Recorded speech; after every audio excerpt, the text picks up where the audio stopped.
योगिता जी London से। राधे राधे महाराज जी। महाराज जी, कैसे पता चले कि नाम जप या मंत्र सिद्ध हो गया है? उसकी क्या अनुभूति होती है? भगवत साक्षात्कार हो जाता है। उसका प्रमाण स्वयं भगवान देते हैं कि अब आपका काम हो गया। आत्मानंद का अनुभव, भगवान के रूप का दर्शन, भगवान की लीलाओं में प्रवेश, निरंतर बिना प्रयास के जैसे दिल धड़क रहा है ऐसे नाम चल रहा है, आंखों के सामने लीला चल रही, अश्रु प्रवाह हो रहा, रोमांच हो रहा है। फिर वो तो जब सिद्ध हो जाता है तो विविध प्रकार की भागवतिक अनुभूतियाँ उसके हृदय में होने लगती हैं। दूसरे से किसी से प्रमाण लेना थोड़ी होता है कि आप बताओ हम सिद्ध हो गए कि नहीं। वो तो अपने आप अनुभव, जैसे हम छक जाते हैं तो हमें पता होता है ना कि हम छक गए, ऐसे ही जब नाम का प्रभाव भगवत साक्षात्कार करवा देता है तो अपने को ही तो अनुभव होता है कि अब काम हमारा हो गया। लेकिन ऐसा नहीं है कि जिसका काम हो जाता है वो भजन बंद कर देता है, उसका और भजन होता है। भजन की भूख बढ़ जाती है, प्रेम में और भजन बढ़ जाता है, और भगवान से मिलन की व्याकुलता होती है, मिल के फिर मिलन की व्याकुलता होती है। तन मन के बिछुरे नहीं, चाह बढ़े दिन रैन, कबहू संयोग न मानही, देखें भरी भरी नयन। न तन से दूरी न मन से दूरी, पर फिर भी मिलने की चाह। यही भगवत स्वरूप का महिमामय रूप है। उसी में आसक्त चित्त होकर निरंतर डूबा रहना, ये सिद्ध महापुरुषों का स्वरूप है। और सिद्ध की जो पहचान है वो ये है कि सबसे पहली बात, वो ममता किसी से नहीं करता। जो ममताहीन है, ना अपने शरीर से, न शरीर संबंधियों से, ना किसी से वो सम्मान चाहता है, किसी से भी सम्मान नहीं चाहता। सम्मान मिलने पर भी उसे अंदर से स्वीकार नहीं करता, क्योंकि दूसरा कोई है ही नहीं, एक परमात्मा है। तो परमात्मा से थोड़ी सम्मान चाहेगा, अपने इष्ट से थोड़ी सम्मान चाहेगा। तो निर्माण अमोहा जित संग दोषा, किसी भी संग का उसके ऊपर प्रभाव नहीं पड़ता। चाहे वो कितने भी गलत आचरण वालों के बीच में हो, जो रही उत्तम प्रकृति का कर सकत कुसंग, चंदन विष व्यापत नहीं लपटे रहत भुजंग। वो महापुरुष अपने बीच बाजार में भी समाधिस्थ होगा, विषयों के बीच में भी वो निर्विषय होगा, क्योंकि जित संग दोषा। अध्यात्म नित्या, नित्य वो आत्मा में ही चिंतन परायण है, आत्मा में ही तृप्त, आत्मावान वो अपने स्वरूप में रहता है। विनिवृत्त कामा, जिसकी समस्त कामनाएं निवृत्त हो चुकी हैं। द्वंद्व विमुक्ता, जो समस्त द्वंद्वों से मुक्त हो चुका है, मान अपमान लाभ हानि सुख दुख आदि द्वंद्वों से। और जो सुख दुख में समान भाव रखता है वही परम पद का अधिकारी अर्थात सिद्ध हुआ पुरुष होता है। जो मान रहित, जो मोह रहित, जो संग दोष रहित, जिसकी सारी कामनाएं शांत हो चुकी हैं। ब्रह्मभूता प्रसन्नात्मा, जिसको भगवत तत्व का अनुभव हो जाता है वो प्रसन्नात्मा रहता है। उसमें किंचन मात्र कहीं शोक या हर्ष नहीं। प्रसन्नात्मा, न सोचती न कांक्षति, न कोई सोच है न कोई चाह है। वो पराभक्ति को प्राप्त हुआ महापुरुष है, अखंड प्रसन्नता प्राप्त हो जाती है।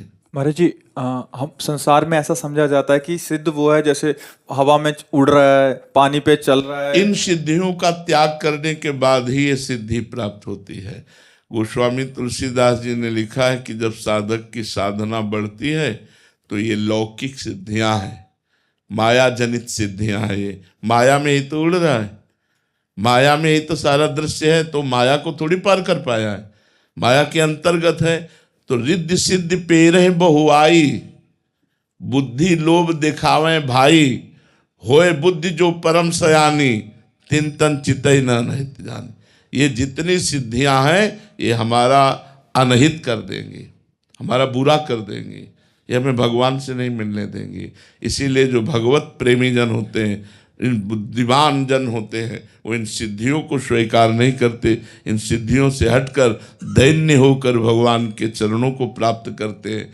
ये सिद्धियां देखो, एक सिद्ध था चांगदेव। जब मृत्यु आती तो प्राणवायु को अंतर में रोक करके वह शांत हो जाता, मृत्यु निकल गई। 1400 वर्ष का। और ज्ञानदेव जी के पास अपना प्रताप दिखाने के लिए एक सिंह को वश में करके और सांप की चाबुक ले करके बैठ के चला। तो ये दिखाना चाहता था कि मैं सिद्ध योगी हूँ। और ज्ञानदेव भगवान के परम भक्त, परम ज्ञानी महापुरुष, तो उनको सूचना है कि चांगदेव सिंह पर बैठ करके सांप की चाबुक लेकर के आ रहा है। तो जिस चबूतरे पे बैठे थे उन्होंने इस चबूतरे को आज्ञा कर दी, चलो। तो जड़ चबूतरा उड़ने लगा। तो जो भगवान में अपने चित्त को जोड़ दिए, उनमें तो सब अलौकिक सिद्धियां होती हैं। पर जो इन सब सिद्धियों का त्याग करके केवल भगवान के नाम में डूबता है, प्रेम में डूबता है, वो पहचाना नहीं जा सकता। क्योंकि इन सिद्धियों को तो पहचाना जा सकता है। शुरुआत में जब साधना प्रारंभ की थी, नैष्ठिक ब्रह्मचर्य और गायत्री का अनुष्ठान पुरस्चरण, ये तो 30-35 वर्ष पहले की बात कह रहे हैं। छोटी मोटी ये सब सिद्धियाँ, दूर की बात जान लेना, दूर की बात सुन लेना, ये सब हमने जो सोचा तत्काल हो गया, ये बहुत सब शुरू में है। पर जब ये पढ़ा कि अनहित हो जाएगा, इससे आगे उन्नति नहीं होगी, भगवत प्राप्ति नहीं होगी, तब लगा रे ना ना भाई ये सब नहीं चाहिए हमें, तो भगवान के। तो धीरे धीरे सब वृत्ति शांत होती हुई, तो ये सिद्धावस्था का मतलब है भगवान के प्रेम में डूब जाना, भगवान की प्रेमानंद की मस्ती में डूब जाना। ये छोटी मोटी सिद्धियाँ, एक ही शरीर कई जगह दिखाई देना, पर्वत में भी प्रवेश कर जाना, तुम्हारे मन की बात जान लेना, ये कोई खास बात नहीं। आकाश में उड़ना, ये कोई खास बात नहीं। खास बात है भगवान को प्रेमाधीन, भगवान को अपने अधीन कर लेना, प्रेम में रो रो कर भगवान को अपने अधीन कर लेना, ये सबसे खास बात है। भगवान पीछे पीछे डोलते हैं भक्तों के, ये खास बात है। ये सिद्धियाँ आए तो महाराज जी एक जने आए थे, वो कह रहे थे कि हम बस नाम जप इसलिए करना है कि मेरे में एक आधी सिद्धि आ जाए तो बड़ी आ जाएगी, बिल्कुल आ जाएगी। वो नाम जप करें, डट के करें, जो चाहेंगे वो जान लेंगे, जो चाहेंगे वो। क्योंकि महाराज जी स्वार्थ से ही सब लगते हैं, तो उनको लगता है कि एक आधा उड़ने लग जाऊं, पत्थर में चले जाऊं या पानी पे चलने लग जाऊं, कुछ तो आ जाए।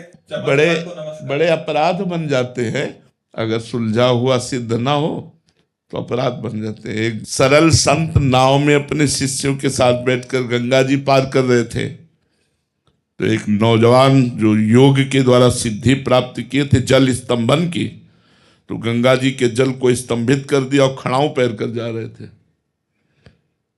नाव में जो बैठे हुए सिद्ध संत थे वो पहुंचे हुए भगवान में चित्त जोड़े हुए, वो देखते ही समझ गए कि हमको नीचा दिखाने के लिए ये खड़ाऊ पहनकर गंगा जी में चल रहा है। गंगा जब पार हुए तो वो पास में पूछा, ए महात्मा कहाँ से आए हो? वो कुछ नहीं बोले। नाविक से कहा कितना रुपया हुआ? तो उनका 2 रुपया आदमी। बोले 2 रुपया। फिर उसकी तरफ देखा, बोले भाई जिन गंगा जी को देवाधिदेव महादेव अपने सर पर धारण किए, उन गंगा जी पर जल स्तंभित करके पादुका पहन के चला, तेरे सारे तपस्या का नाश हो गया। 2 रुपये में जो हमने काम कर लिया वो सारी तपस्या नष्ट करके तूने दिखाया। क्या ये प्रदर्शन? तो कभी कभी अगर सही ज्ञान न हो तो सिद्धियों से कई तरह के अनहित भी हो जाते हैं। तो क्या संत का यही स्वरूप है? संत का स्वरूप है जैसे विभीषण जी को जब रावण ने लात मारी और विभीषण जी ने हाथ जोड़कर कहा, तुम पितु सरिस भले ही मुहि मारा, राम भजे हित नाथ तुम्हारा। तो भगवान शंकर बोल पड़े, उमा संत कही है बड़ाई, करत मंद जो करे भलाई। यही संत की साधुता है कि अगर तुम गाली दो और वो तुम्हारा मंगल कर दे, लेकिन अगर सिद्धियां होंगी तो फिर ऐसा, फिर वो चमत्कार दिखाएगा कि जैसे एक शालिग्राम को सिद्ध किए मंत्र से, और ऐसे करते तो शालिग्राम उठ जाते, ऐसे करते तो शालिग्राम नचा रहे थे, तो लोग बहुत प्रभावित हुए कि इतना बड़ा भक्त की चुटकी में शालिग्राम को नचा रहा है। जब एक संत जो भजन करते थे उनके शिष्य भिक्षा मांगने गए, उन्होंने बताया कि आज हमने ऐसे सिद्ध को देखा। बोले ऐसा सिद्ध हो ही नहीं सकता, कोई भगवान का प्रेमी अपने भगवान का प्रदर्शन नहीं कर सकता। वो भगवान का प्रेमी नहीं है, वो कुछ ऐसे जादू तंत्र मंत्र जानने वाला तांत्रिक है। तो बोले प्रभु फिर इससे तो भक्तों को बड़ी हानि हो जाएगी, वो फंसा लेगा भक्तों को। तो बोले आप चलो। बोले हम चलेंगे तो उसकी कोई सिद्धि काम करेगी नहीं। बोले आप जरूर चलो। तो बोले चलो। तो गए। बोले भाई आप दिखाते हैं शालिग्राम भगवान को अपनी चुटकी के अनुसार नचाते हैं, अब नचा के दिखाओ। उसने कुछ नहीं, क्योंकि भगवान नाम जापक में जो सामर्थ्य होती, सुमिर पवन सुत पावन नामू अपने बस करी राखे रामू। नाम की महिमा देखो, राम नाम जपने वाला राम को अधीन कर लिया। ये छोटी मोटी सिद्धियों की बात क्या। अब उसने कहा कि ये संत आए हैं, इन संत से कहा आप जाइए, नहीं जब तक आप नहीं जाएंगे हमारी सिद्धि काम नहीं करेगी। तो उनका ये तुम जो त्राटक के द्वारा अपनी मनो एकाग्रता के द्वारा ये सिद्धि प्रकट करके लोगों को लुभायमान करके पैसा ले रहे हो, इससे तुम्हें नरक की प्राप्ति होगी। इसको छोड़ो और सही ढंग से भगवान का भजन करो। उसको अपमान लगा। अब जब अपनी कुटिया चले गए तो उसने मारण का प्रयोग किया। तंत्र में एक मारण विद्या है, अगर मारण का अनुष्ठान ठीक हो जाए तो चाहे कोई भी हो मारण उसे मारेगा अवश्य। लेकिन भगवान का जो भजन करते हैं तो मारण मोहन वशीकरण उच्चाटन इनका कोई प्रभाव नहीं चलता, जो भगवान का नाम जप करते हैं। तो मारण अग्नि की ज्वाला में खप्पर में ऐसे प्रकट होकर के वो मडराती उनकी कुटिया के सामने गई। संत ने देखा कि अरे तो मारण का प्रयोग किया, तो हाथ जोड़कर प्रणाम किया, क्योंकि सब में भगवान है तो मारण मंत्र भी तो भगवान का है। तो उनका यदि मेरा अपराध है तो हम स्वीकार करते हैं, आप आइए, और यदि अपराध नहीं है तो आप जाइए। बस वो मारण मुड़ गया और उन्हीं को जा करके देख खून की उल्टी और शौच उनकी शुरू हो गई। अब वो संत तो दिव्य दृष्टि वाले थे, उठ के गए और कहा भाई मान जा अब भी और सही ढंग से भजन कर तो तेरा जीवन बचा लूं।